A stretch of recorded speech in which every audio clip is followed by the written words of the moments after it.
World peace seems like a far-fetched dream when we look at the chaos of today's world. World peace is possible. It might not seem so at times, but we started from a place of purity, place of balance. Over time, we have slipped away from that, and yes, we are still slipping. But here is the thing, we haven't hit the rock bottom. There is still time before we reach that bottom point. And when humanity does hit that bottom, we still bounce back. We always do. That's why even now, there is a reason to be hopeful. We sign peace treaties, we sign agreements, hoping to end conflicts. But how long do they last before the next round of tension arises? If you think about it, real peace is not just about stopping fights. It goes much deeper than that. Because real peace means we have reached a state where everything is in harmony.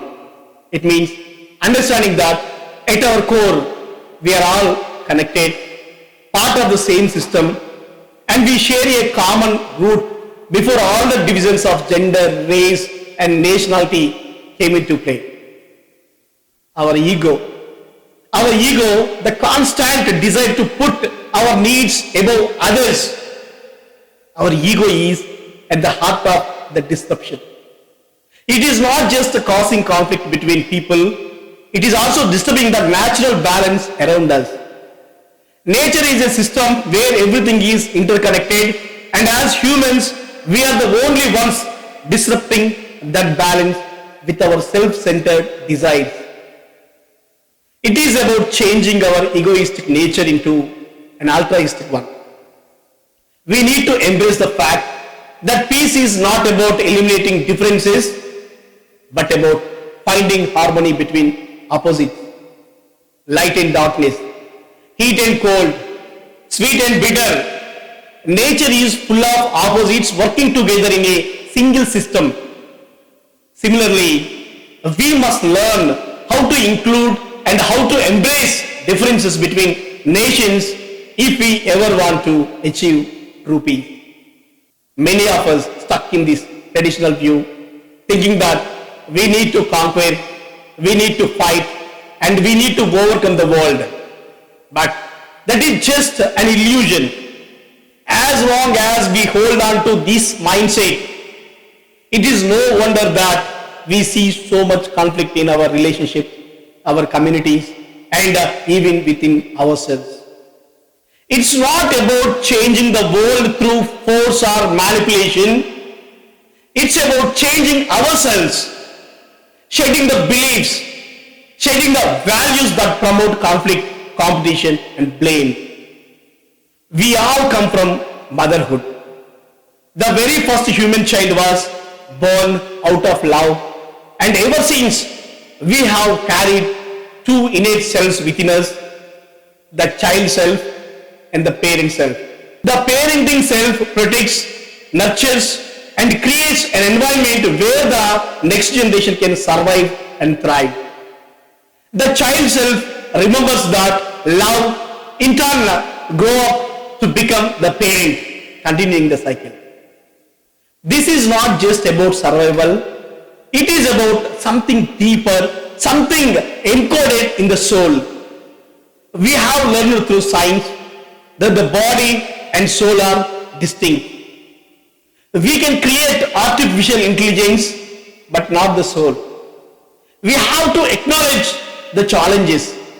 We are living in a world where corporations and political interests seem to dominate every aspect of our lives. As we stand on the brink of powerful new technologies, we have to face some hard truths. More weapons, more bombs, more ways to harm each other. These don't make us a better species. They only push us closer to self-destruction. If we don't change, if we keep allowing those in power to manipulate us, we risk annihilation. There are no winners in the game of World War. There is only destruction. And yet, despite all this, I believe in our potential. Yes, we are capable of intelligence. We are capable of creating peace. Yes, we know what is right. So why are we acting in ways that are arrogant, ignorant, and self-destructive? It's time to stop pretending we don't know the consequences of our actions. We do. We do know we all want the same thing at the core. Whether we are farmer in India, or a mother in Africa, or a teacher in the US, we all want peace. We want our loved ones to be prosper. We want a world where we can thrive and pursue happiness. But as long as we cling to nationalism, as long as we let corporations and political interests divide us, we will never achieve that peace. We don't need more resources. We don't need more weapons. We don't need more oil. We don't need more wars, or we don't need destruction. What we need is each other. We need to stand together to get rid of the destruction and divisions that keep us from solving the real problems. The people who are destroying the world are not some distant enemies. They are the leaders who allow toxins in our food. They send us to fight in wars for their profit and destroy the environment for short-term gains. Peace is not something that comes easy. It demands effort. Peace demands effort greater than war itself. It requires a heroism that's often uncelebrated. It asks for sacrifice and fidelity to truth in ways that battlefields don't. When we talk about peace, we are not just talking about a lack of war, but about a way of life that calls for integrity and the purity of conscience. Imagine a world where everyone fought for their own convictions rather than waging war. A world where the drive for material possessions is replaced by a collective desire for peace. The path to peace is not passive. It's active and transformative. It is about shifting paradigms, it is about pushing boundaries, and it is about becoming pioneers who take on the virus of violence, like doctors curing a disease.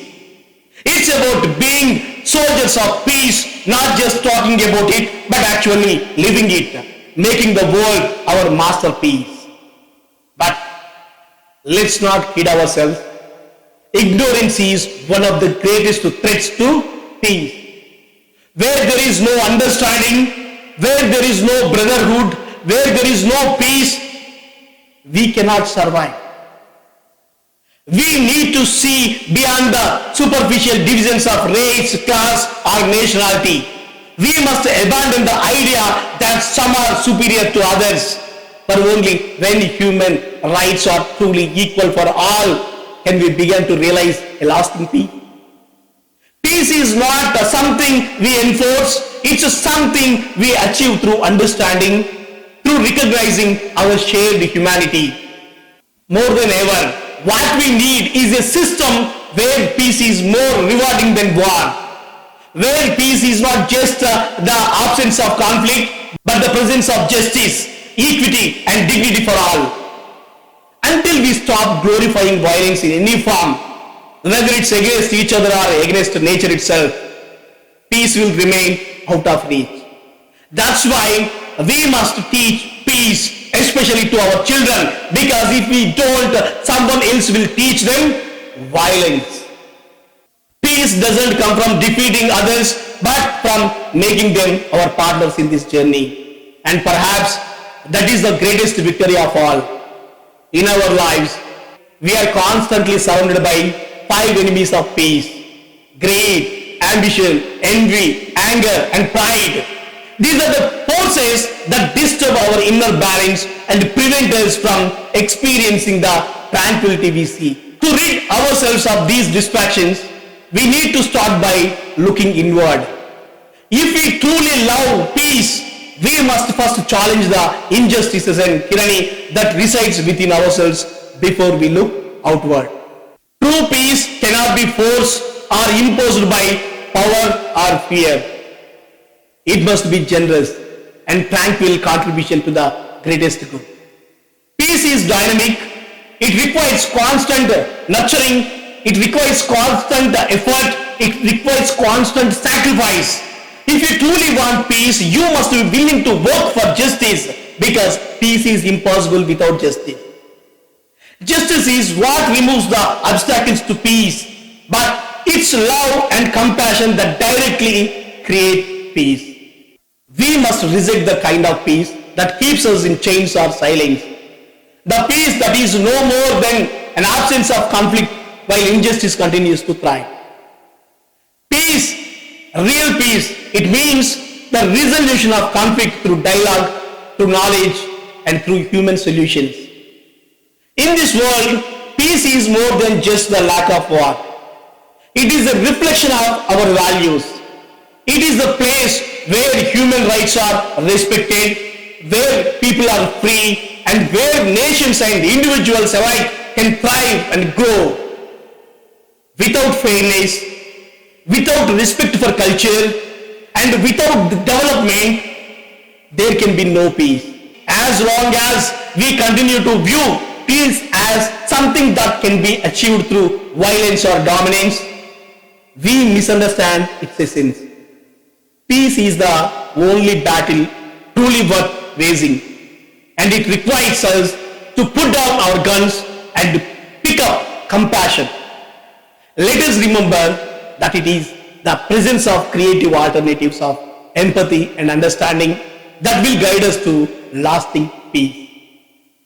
Imagine waking up to a world where the sky is clear, the air is fresh, and nations work together in harmony.